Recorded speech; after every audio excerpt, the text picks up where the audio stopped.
Irmãos queridos, nesta tarde foi submetido a uma cirurgia o esposo da Didi, por quem nós vimos e estamos orando, e agora à tarde entrou na sala de cirurgia e estamos aguardando notícias mais específicas, mas nós cremos que Deus está no controle. Devemos continuar orando. Já o Luan, por quem nós oramos de manhã, ele está melhor, graças a Deus, deve tirar os tubos que ainda estão com ele, e brevemente ele estará recuperado, porque Deus é maravilhoso. Continue orando por esses irmãos, de quem mais você souber que precisa de oração, de cuidado, ore, porque Deus responde às nossas orações. E eu convido você a abrir a sua Bíblia no livro do Eclesiastes. Dessa vez, no capítulo 3, Tempo para Tudo. E você vai acompanhar a leitura que vou fazer do verso 1 até o verso 15. Eclesiastes, capítulo 3, de 1 a 15.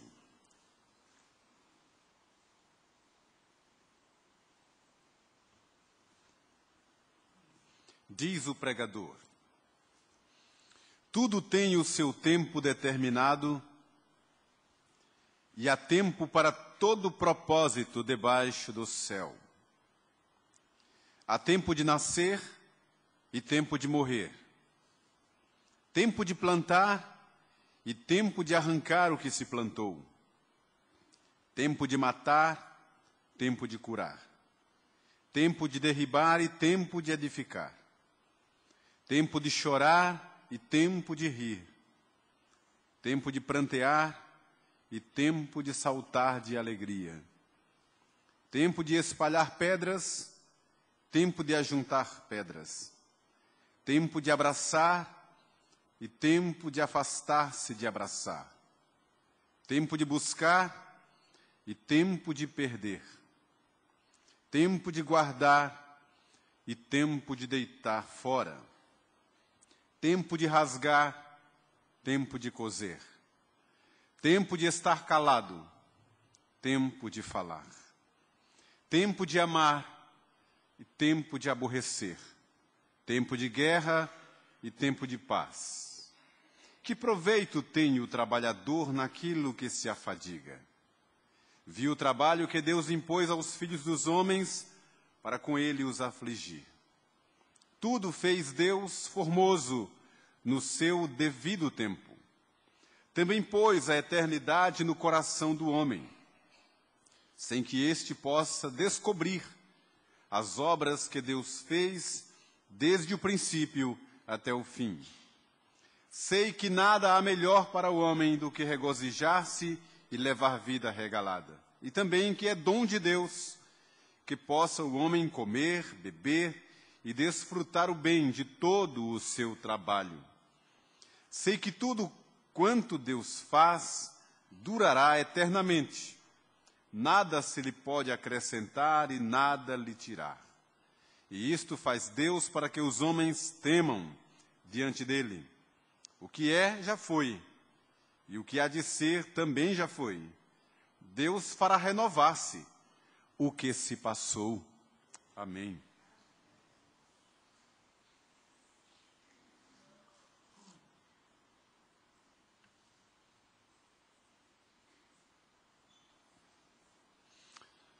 Meus irmãos, esse texto fala sobretudo da eternidade de Deus.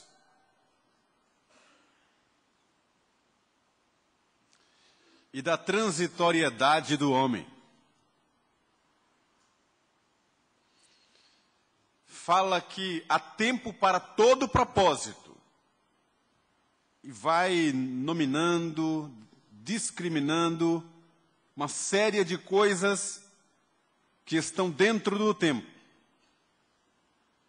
Tempo de edificar, tempo de derribar, de plantar, de colher. Há tempo para tudo.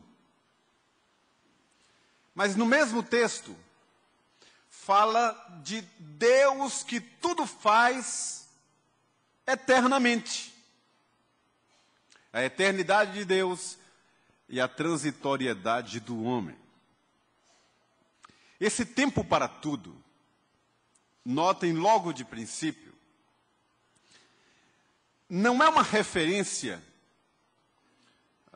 existencial do ponto de vista da história como um todo, tomando a eternidade, de antes de nascermos, até quando vamos nos encontrar com o Senhor.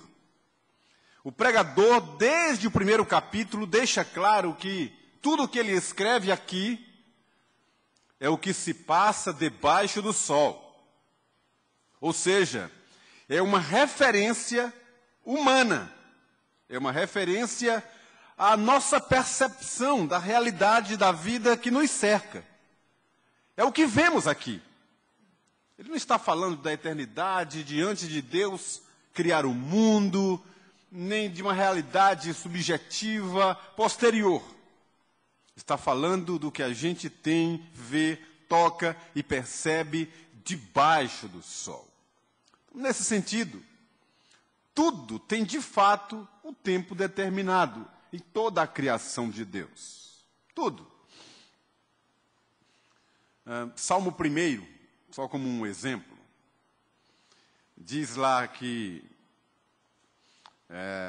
bem-aventurado o homem que não anda no conselho dos ímpios, não se detém no caminho dos pecadores, nem se assenta na roda dos escarnecedores, mas o seu prazer está na lei do Senhor, e na sua lei medita de dia e de noite, e que ele é como uma árvore plantada junto à corrente de águas, que no devido tempo dá o seu fruto e cuja folha não murcha.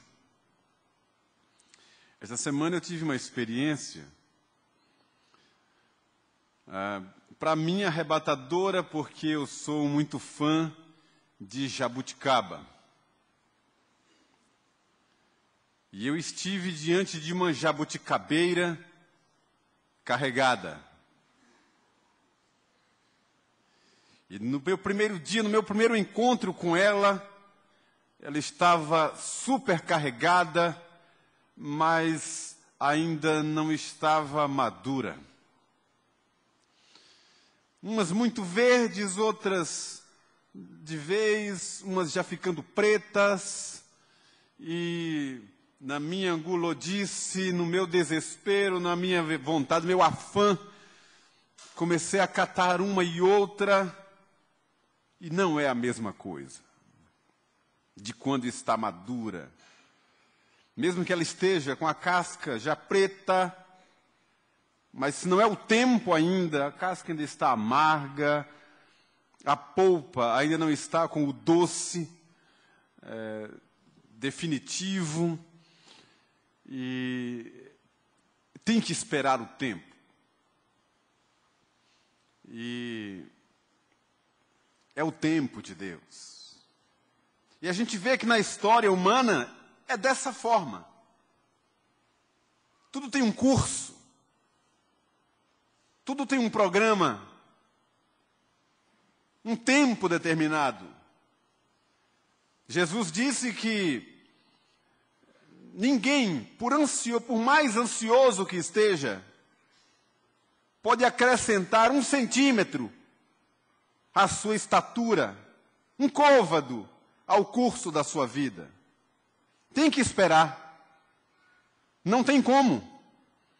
Faz parte de um tempo que Deus estabeleceu para que as coisas aconteçam aqui na terra, dentro daquele propósito. Não tem como. Tem que esperar. Tem que aguardar as coisas acontecerem como elas são. Nós nascemos e vamos nos desenvolvendo, amadurecendo à medida que crescemos. É assim com a criança. Não adianta querer que a criança seja adulta, madura, antes do tempo.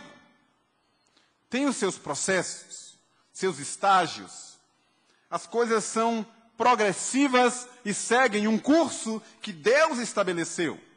Vem a juventude, a maturidade e depois a inevitável velhice, até que nós vamos embora.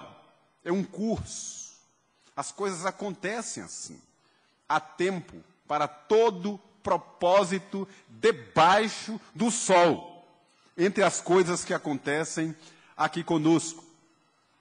O que ocorre é que nós olhamos para a história e queremos que ela esteja dentro do nosso controle, da forma que nós imaginamos ou que nós planejamos e queremos.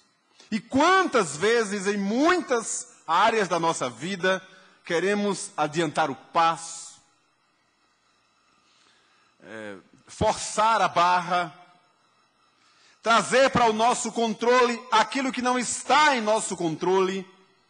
Mas graças a Deus, como diz o texto que eu li, que Deus não nos permite tocar as coisas que não nos pertencem. Está dito aqui neste texto, e está dito no mesmo livro, num capítulo posterior, que diz que Deus nos escondeu o futuro para o nosso bem, para que não saibamos as coisas que hão de acontecer. E isso é um presente de Deus, é uma bênção de Deus, que já sabe todas as coisas, mas planejou que nós experimentemos, passo a passo, as coisas que hão de acontecer. Ele revelou, por exemplo, a João, na ilha de Patmos, as coisas que hão de acontecer, mas de forma figurada, e o que vai acontecer no final de tudo. E nos contou de uma forma profética, simbólica, muitos desses elementos que são reais e que hão de acontecer. Mas aí é o Apocalipse. Mas no dia a dia, Deus não nos permitiu conhecer o futuro. Imagine você abrisse um livro e descobrisse toda a sua vida daqui para frente. Que tragédia seria! As coisas boas que estivessem ali registradas perderiam o valor, o significado e o sentido quando elas chegassem, uma vez que não teria mais surpresa nenhuma, não teria mais a graça, o entusiasmo das surpresas que nos fazem acordar todo dia com uma expectativa nova. Aquilo que você lesse de ruim, de desgraça, de tragédia, faria com que você morresse hoje mesmo e acabasse a graça e o sentido da sua vida. Deus nos presenteou com isso, escondendo de nós o fim de tudo. O tempo Deus repartiu para que tudo aconteça parceladamente em nossa vida. E isso é um dom de Deus. Então lembre, esse tempo para tudo é o que está debaixo do sol. É o cotidiano. É a nossa visão. No entanto, o texto também diz que, em uma outra perspectiva, Deus já vê o tempo inteiro. Porque a cronologia é só nossa. Mas a eternidade, Deus tomou para si. Pertence a Ele. E o que é que eu quero trazer para nós nessa noite, pensando em tempo para tudo, como dei o título dessa reflexão. Em primeiro lugar, é porque nós somos, por demais, ansiosos. É uma marca da nossa estrutura. Nós nos angustiamos, nós sofremos, nós ficamos agoniados por causa da ansiedade que nos domina. E, ao que parece, pelo volume de informações, de coisas que nos cercam hoje, nós estamos vivendo cada dia mais ansiosos, cada dia mais agoniados, dormindo com mais dificuldade, acordando já com o coração palpitando, estamos correndo mais, estamos buscando mais, estamos mais ansiosos, mais agoniados, à medida que o tempo segue para o fim. Precisamos lembrar. De que vale tudo isso? É o que o texto diz. Que proveito tem o trabalhador naquilo que se afadiga? Está falando dentro do tempo. Porque Deus estabeleceu todas as coisas dentro do seu tempo. É o que o texto está dizendo. É uma palavra para nós descansarmos o nosso coração. Para nos fazer entender que por mais que nós queiramos correr, fazer as coisas apressadamente, depositarmos energias, às vezes, sobre-humana, sobre alguns elementos, nós não vamos conseguir ampliá-lo, apressá-lo, porque fazem parte de um processo que não compete a nós. Aquilo que não está em nossa mão é para entregarmos na mão de Deus. Deixe-me dar um exemplo. Por exemplo, quem é pai aqui e mãe, tem filhos ainda jovens, e mesmo aqueles que os filhos já casaram, sabem muito bem do que eu vou dizer. Nós vivemos planejando o futuro. Sonhamos, traçamos caminhos para os nossos filhos. Para aqueles que amamos, doutrinamos, disciplinamos, damos-lhe toda a orientação e suporte que eles precisam. Nos desesperamos muitas vezes com os desgovernos, com a falta de sabedoria dos nossos filhos, com a forma com que eles imprudentemente veem e agem na vida que eles compreendem. Queremos que eles sejam como somos ou como imaginamos que deveriam ser. Choramos, gememos, muitas vezes perdemos noite, perdemos sono. E nos esquecemos de que, em primeiro lugar, com relação a esse exemplo particular, eles são herança do Senhor. Deus tem uma aliança conosco, tem um projeto para cada criatura, como nós cantamos naquele hino, inclusive para os nossos filhos, inclusive para os que ainda hão de nascer. Deus cuida particularmente de cada um. E cada um de nós tem um caminho, uma jornada a percorrer. Cada um de nós trilhará um caminho e Deus está guiando cada um de nós. E por mais ansiosos que estejamos, que fiquemos, tem um elemento aí que não compete a nós, que extrapola o nosso conhecimento, o nosso domínio, o nosso controle. Pertence somente a Deus. Eu não conheço o amanhã, não conheço nem o daqui a pouco. É um elemento que pertence ao Senhor. Então ficamos e vivemos ansiosos. E precisamos entender que acima de nós existe aquele que comanda e domina o tempo, que não é nosso. Que as coisas hão de seguir no trilho que Deus estabeleceu. Deixe-me dar um testemunho. Recentemente eu estava com meu pai e meus irmãos, e a gente conversando, batendo papo, relembrando algumas histórias do passado. Eu me lembrei com eles, e a gente deu muita risada com isso, meu pai calado, só ouvindo. Isso que eu vou testemunhar aqui para vocês. E falávamos sobre filhos. Porque enquanto estávamos reunidos, os meus sobrinhos, ainda pequenos, brincavam, corriam, e eu lembrava e via que eu mesmo como tio ficava agoniado ao ver os meus sobrinhos correndo para lá e para cá, aquele perigo de tropeçar e cair, ou alguma coisa acontecer a eles. E abrindo um pequeno parênteses, onde tem criança misturada, a gente não vê, mas está cheio de anjo. É só o que explica tanta libertação para as crianças, só. Fechei o parênteses.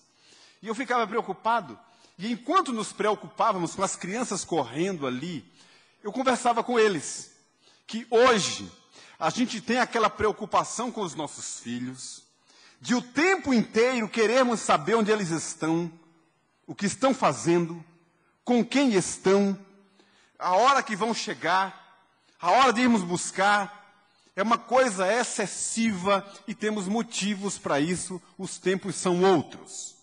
E eu me lembrava e conversava com eles, meu pai calado, só ouvindo, porque era uma coisa que dizia respeito a ele. E eu, como mais velho da casa, disse assim, não sei como é que meu pai e a minha mãe ficavam tranquilos, porque da minha infância eu não me lembro, não tenho uma menor referência de ver os meus pais durante o dia, quando a gente saía para caçar passarinho, pescar, passávamos por roças, matas, pastos, matas fechadas, saímos 2 horas da tarde, voltávamos já de noite, andávamos só de chinelo. Não pensávamos em uma cobra que podia aparecer, ou um outro bicho, ou qualquer um outro perigo. Só em pensar isso e falar isso com vocês, já começa a me desesperar. Eu imagino se fossem os meus filhos. Meu pai calado só ouvindo. Não sei como é que eles não se preocupavam com isso. E como Deus nos guardou durante toda a nossa infância. E eu lembro que eu falei para eles ali, e eu disse, olha, muitas coisas que o Senhor nem sabe. A gente nunca contou. Perigos de morte. E eu contei, ele só calado, rindo. Rindo hoje, né? E eu contando, olha, por exemplo, a gente já foi tomar banho em rios poluídos. Naquele afã de menino de fazer peraltice. E eu já contei uma vez, vou contar de novo nesse contexto. Tinha um tanque famoso. Muitas crianças iam para lá só nadar. Porque tinha uma pedra que servia de trampolim, e a meninada subia na pedra e dava aqueles saltos mortais. Era ali que treinavam os saltos mortais. Eu nunca fui assim muito de salto mortal, mas nesse dia eu tentei um salto, quase que era mortal mesmo, porque dei a pirueta, e quando caí, meti o peito mesmo na água, tá! E fiquei sem fôlego. E eu estava me afogando, e os primos, todos do lado de fora, meus irmãos, dando risada, vendo eu com cada olho, e eles achando que era brincadeira, uma das brincadeiras. E eu subia e descia, eu estava me afogando de fato. E eles achavam que eu estava brincando, e Deus é misericordioso, não sei como, não entendo, não lembro como, recuperei o fôlego, consegui sair dali, mas eu ia morrendo ali.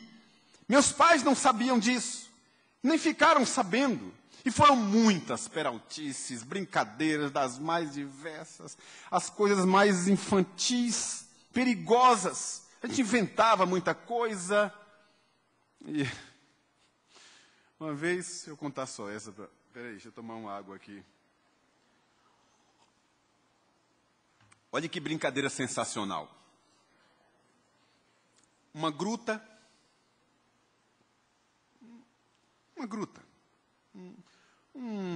Sei lá, eu vou lembrar o nome, mas tipo, imaginem uma gruta, uma baixa. Os meninos estavam em cima, eu estava lá embaixo, e a brincadeira era, uns 3 meninos, tudo irmãos e primos, pegavam pedras, e aí jogavam em mim, com força. E eu com um taco, tipo um bastão de beisebol, rebatendo as pedras que vinham. E jogar uma pedra só por vez, já ia ficando sem graça, porque eu tinha a oportunidade de rebatê-las. Então a brincadeira, para ficar mais emocionante, era cada um jogar ao mesmo tempo 3 pedras, 4 pedras de uma vez, e eu tirando as pedras. Enquanto isso, meus pais estavam longe, trabalhando, completamente inocentes. E nessas tiradas de pedra, tirei 2, tirei 3. Uma quarta me acertou no meio do cocuruto.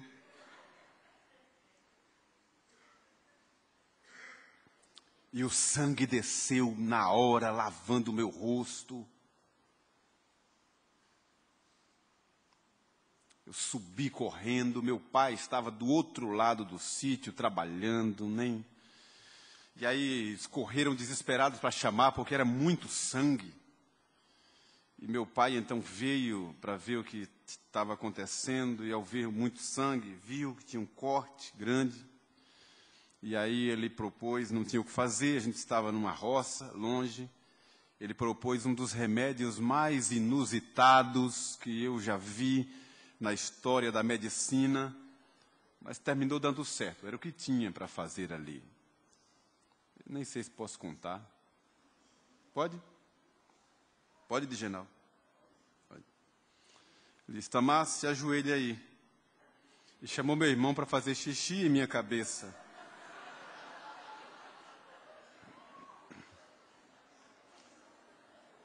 Estancou o sangue, voltei para a cidade para curar, tal. Eu tenho uma marca até hoje aqui.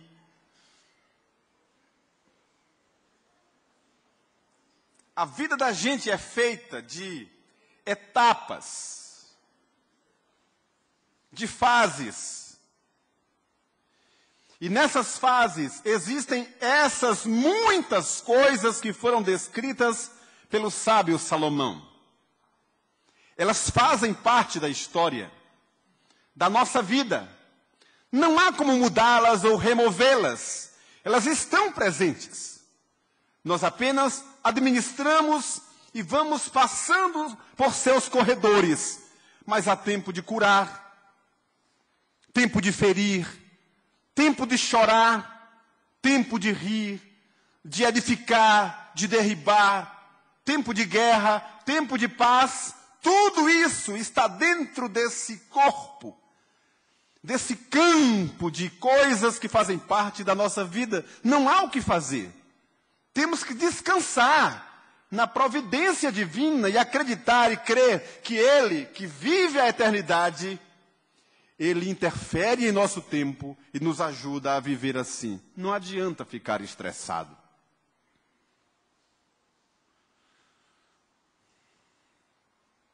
Em segundo lugar, por que é que eu pensei sobre essa questão do tempo?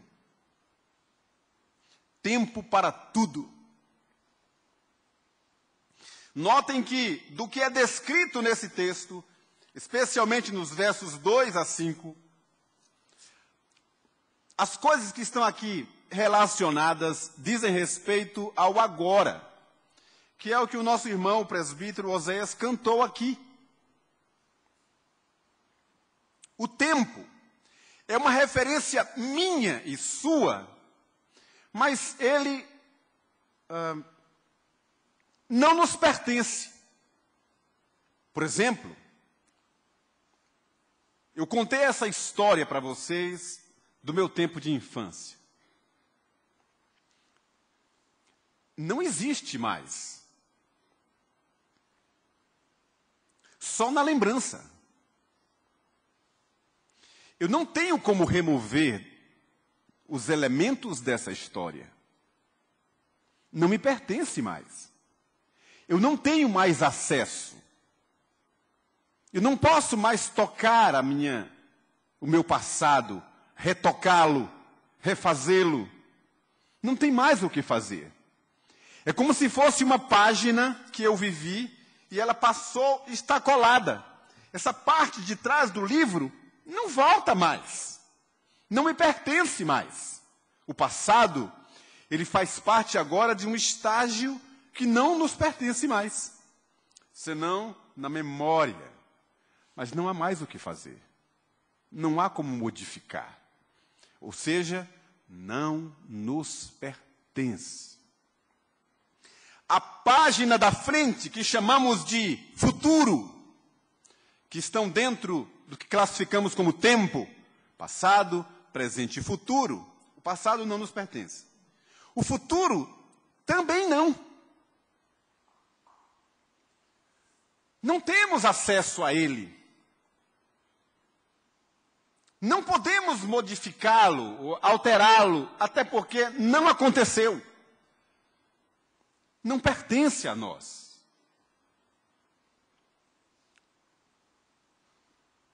Hoje nós estivemos juntos aqui. Cantamos, oramos, Ouvimos a pregação da palavra, saímos, nos abraçamos, fomos para casa, são referências do passado, embora tão próximo, mas não existe mais. E o que é que vai acontecer quando sairmos daqui? Quando formos até a porta? Quando nos dirigirmos para casa? Quando formos para a nossa cama? E amanhã, segunda-feira, e terça, e quarta, semana que entra, que começa hoje, o que será? Não temos a menor ideia. Podemos planejar, imaginar, por exemplo, agora aqui, às 7h15 da noite, falando com vocês, eu posso, num átimo de tempo, imaginar que na próxima quarta-feira de manhã, eu tenho uma agenda. Na minha agenda, eu tenho já a semana toda planejada. Eu sei o que eu vou fazer na quarta-feira. Na minha cabeça, eu posso até imaginar os meus passos. Para onde eu vou, até os caminhos que eu vou tomar, até planejar que roupa eu vou vestir, o que eu vou fazer de manhã, à tarde ou à noite, apenas como um sonho, como uma projeção, como um planejamento, mas isso não existe. Porque pode nem acontecer. Que é o que o proverbialista diz, que o coração do homem faz seus planos. Mas a resposta é do Senhor, porque Ele é quem domina e controla o tempo. O que isso quer dizer para mim e para você? É que, de fato, o que nos pertence é o agora. Só o agora. O tempo para nós é o agora. É o hoje. Por isso que a carta aos Hebreus diz que hoje, se ouvirdes a voz do Senhor, não endureçais o vosso coração, tomando como base o livro de Deuteronômio. É hoje. Não existe amanhã para nós, do ponto de vista prático. Nós temos esperança. O amanhã pode nem existir se o Senhor, por exemplo, resolver nos chamar. Ou chamar a igreja. Amanhã já não existe mais. Nós estaremos na eternidade com o Senhor, porque Ele pôs a eternidade no coração do homem. Ou seja, todos os homens, ímpios e salvos, têm a eternidade no coração. Passarão a eternidade em um lugar. Uns na vida eterna, outros na condenação eterna, mas todos habitarão a eternidade. Mas para nós, só existe o hoje. É o agora. É o que eu posso fazer agora. O amanhã depende do que eu fizer agora. Das decisões que eu tomar no tempo presente, no hoje, que é aquilo que está em minhas mãos. Não adianta eu viver postado no passado, ancorado no passado, sonhando com o passado, olhando para trás, porque eu não posso mais modificá-lo e não vai abençoar o meu presente. Ainda que tenham sido coisas boas, não vai me fazer mudar nada no presente. Se foram coisas ruins, também não vão mudar o meu presente se eu assim o permitir. Também não adianta eu ficar com o tempo no futuro, olhando somente para o futuro, esperando que as coisas aconteçam, porque elas não acontecerão automaticamente. O que me pertence é o agora. Tudo vai demandar do que eu decidir agora, do que eu fizer hoje, que é o que nos pertence. Então há tempo para todo propósito debaixo do sol. São fases, são etapas, são processos que nos acontecem. E a gente precisa entender esse processo e viver parceladamente esse processo. Ou como disse Jesus, Mateus capítulo 6, basta ao dia o seu próprio mal. Ou seja, devemos viver um dia de cada vez, abençoando cada dia e sendo abençoado nele, cada dia da nossa vida. Olhando para o futuro, crendo que Deus tem um projeto, tem uma bênção para nós, estamos dentro dela. Numa outra perspectiva, já estamos assentados nos lugares celestiais em Cristo Jesus, mas hoje nós estamos aqui. E amanhã, segunda-feira, vai depender do que eu fizer hoje, ou do que eu decidir hoje. É assim que caminha a nossa vida. Então isso, irmãos, nos remete a algo que o texto nos diz aqui, no verso de número 14, que é o resumo de tudo. Ele diz assim: sei que tudo quanto Deus faz durará eternamente, nada se lhe pode acrescentar e nada lhe tirar. E isto faz Deus para que os homens temam diante dele. O propósito de tudo é o temor do Senhor. Deus fez assim para que nós vivamos em completa e constante dependência dele. Não adianta viver ansioso com as coisas futuras, porque não nos pertencem. Porque ele não vai mais nos ajudar. Senão as lembranças e as lições que tiramos para o presente, que é o único bem que nos pertence.